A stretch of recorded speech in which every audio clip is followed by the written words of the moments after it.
Okay.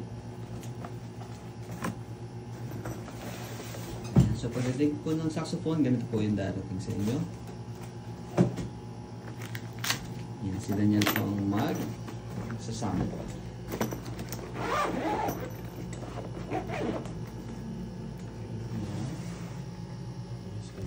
So, unahin nyo po yung strap. Yan, lagay nyo yung strap dyan. And then, kunin nyo yung labas nyo po yan. Yan, nasa loob po yan ng saxophone. Okay.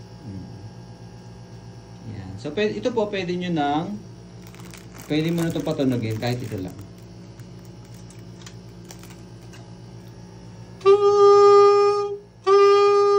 Yan, tutunog ako siya. Yan. Tapos ito po, ilalagay nyo sa gitna. Yan. Duluwagin nyo muna. And then, tighten nyo ito. So, level. Yung strap, saan nakalagay? Sa? Ito, so may parang ring siya dito sa likod. Yun, sa ring ko dito. Ayan.